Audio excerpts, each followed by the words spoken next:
உங்கள் அனைவருக்கும் என்னுடைய அன்பான வணக்கம். இந்த உலக மகளிர் உச்சி மாநாட்டில் கலந்து கொண்டிருக்கக்கூடிய உங்க எல்லாரையும் பார்க்கும்போது மகிழ்ச்சியாகவும் பெருமையாகவும் இருக்கு. இன்னைக்கு இந்தியாவிலேயே பெண்கள் அதிகம் வேலைக்கு போற மாநிலமா நம்முடைய தமிழ்நாடு தான் இருக்கு. புதுசா எந்த நிறுவனம் தமிழ்நாட்டில் தொடங்க முன்வந்தாலும் இது மூலமா பெண்கள் எத்தனை பேருக்கு வேலை கிடைக்கும் அப்படின்னு தான் நான் கேட்கறது முதல் கேள்வியா இருக்கும். அதுதான் என்னுடைய வழக்கமாக இருந்து கொண்டிருக்கிறது. இப்போ பல தனியார் நிறுவனங்கள்ல இத்தனை % பெண் தொழிலாளர்களுக்குன்னு சொல்ல ஆரம்பிச்சிட்டாங்க. ஆனா பெண்கள் அதிகமா வேலைக்கு போறதிலேயே நாம திருப்தி அடைஞ்சிடக்கூடாது. ஆண்களுக்கு இணையா பெண்கள் வெளியே வரணும். ஏன் இன்னும் அதிகமா வரணும்? புதுசா வளர்ந்து வரக்கூடிய துறைகள்ல பெண்கள் இடம்பெறணும். உயர் பொறுப்புகள்ல ஆண்களுக்கு சரிசமமா பெண்கள் இருக்கணும். அதுக்காகத்தான் 185 கோடி ரூபாய் உலக வங்கியினுடைய உதவியோட இந்த தமிழ்நாடு மகளிர் வேலைவாய்ப்பு மற்றும் பாதுகாப்பு திட்டத்தை தொடங்கி இருக்கிறோம். இந்த 2 நாள் மாநாட்டில் விவாதிக்கப்படக்கூடிய கருத்துக்களும் அதனால உருவாக போற ஆக்கப்பூர்வமான சிந்தனைகளும் நம்மோட இலக்கை அடைய துணை நிற்கும்னு நான் நம்புறேன்.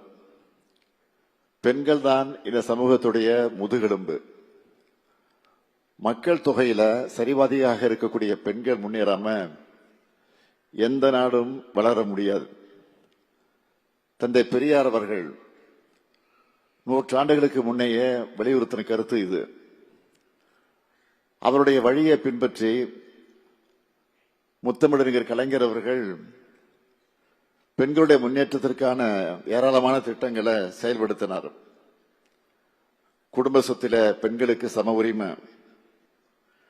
காவல்துறையில பெண் காவலர்கள், கிராமப்புற பெண்களும் மேன்மையடைவதற்கு அடித்தளமான மகளிர் சுய உதவி குழுக்கள், அரசியல் பங்கேற்புல பெண்களுக்கான பிரதிநிதித்துவத்தை உறுதி செய்ய உள்ளாட்சிகள்ல இடஒதுக்கீடு நீண்ட பட்டியலை போட முடியும்.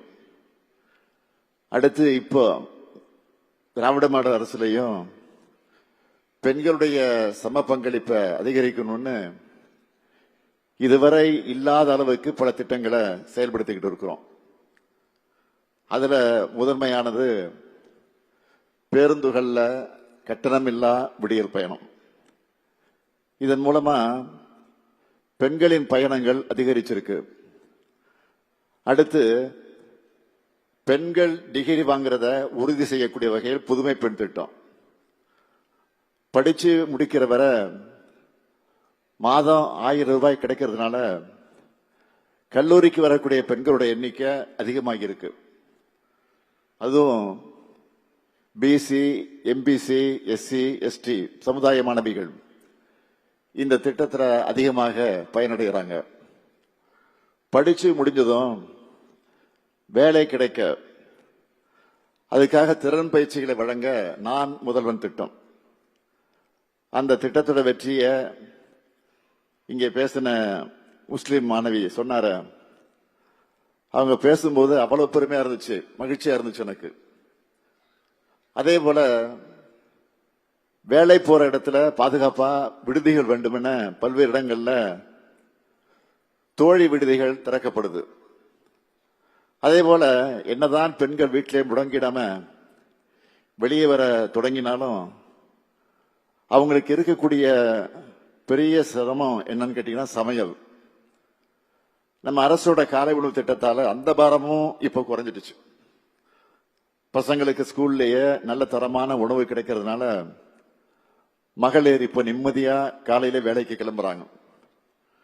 தமிழ்நாடு ரைஸ் உள்ளிட்ட பல்வேறு முன்னெடுப்புகள் மூலமா கிராமப்புற பகுதிகள் வர பெண் தொழில் முனைவோர்களை உருவாக்கி இருக்கிறோம். அதுவும் பெண்கள் தலைமையேற்று இருக்கிற ஸ்டார்ட் அப் நிறுவனங்கள் பல மடங்கு அதிகரிச்சிருக்கு. இங்கே பேசின வேலூரை சேர்ந்த சகோதரி எவ்வளவு கம்பீரமா சொன்னாங்க. அவங்க தொழில வெளிநாடு வர விரிவடைச்சிருக்கிறாங்க.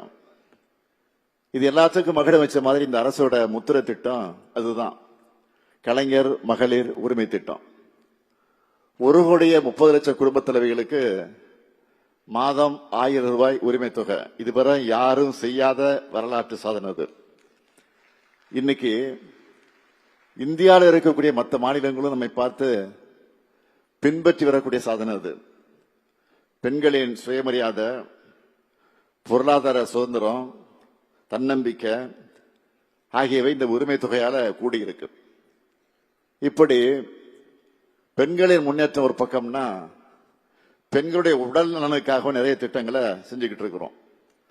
அதுல சிறப்பான திட்டம் இன்று என்னால தொடங்கி வைக்கப்பட்டிருக்கக்கூடிய கருப்பை வாய் புற்றுநோயை தடுக்க 14 வயதுடைய பெண் குழந்தைகளுக்கு HPV தடுப்பூசிய அரசு செலுத்துறது தான்.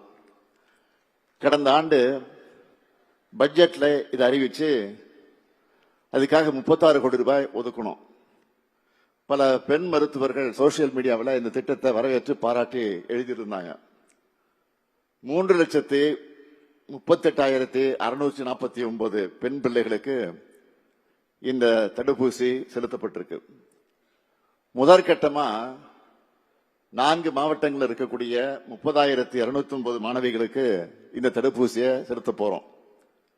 மேலும் மார்பக புற்றுநோய் உள்ளிட்ட புற்றுநோய்களை தொடக்கத்திலே கண்டறிய தமிழ்நாடு முழுக்க 38 நடமாடும் மருத்துவ ஊர்திகளை வெலன்ஸ் ஆன் வீல்ஸ் என்ற பெயர்ல கடந்த நவம்பர்ல தொடங்கி வச்சிருக்கிறேன்.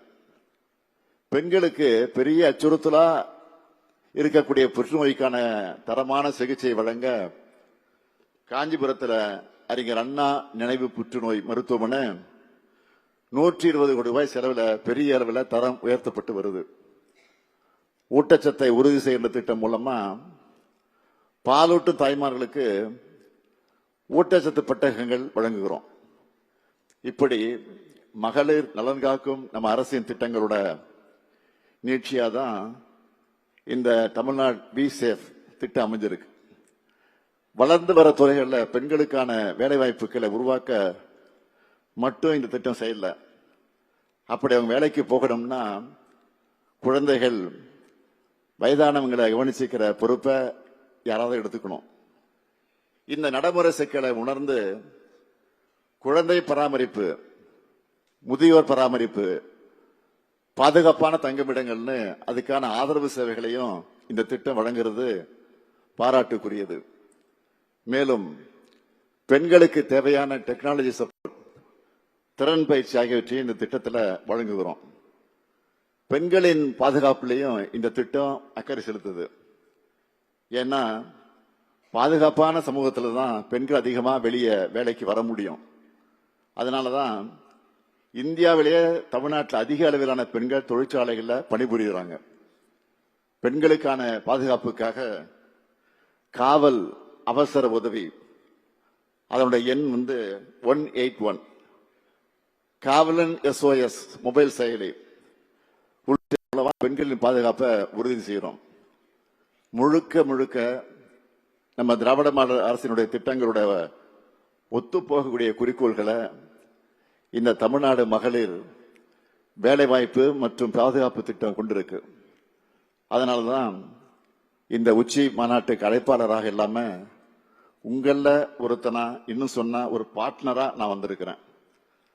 ஆண் பெண்ணுக்கு இடையிலான பாலின இடைவெளியை குறைச்சா பொருளாதாரம் வேகமா வளரணும்னு IMF அமைப்பே சொல்லுது. நாங்களும் 2030க்குள்ள $1 டிரில்லியன் பொருளாதாரம் கொண்ட தமிழ்நாடு என்னும் எங்கள் இலக்கை அடைய பெண்கள் தான் முக்கிய பங்கு வகிக்கணும்னு செயல்பட்டு வரோம்.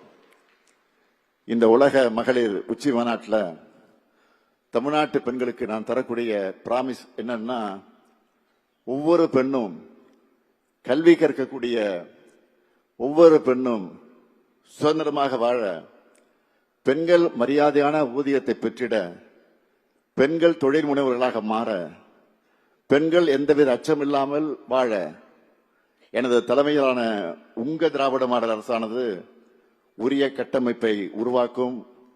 அதற்காக தொடர்ந்து உழைக்கும் என சொல்லி உங்களிடமிருந்து விடைபெறுகிறேன். நன்றி, வணக்கம். உடனுக்குடன் செய்திகளை தெரிந்து கொள்ள சன் நியூஸ் பெல் ஐகானை கிளிக் பண்ணுங்க.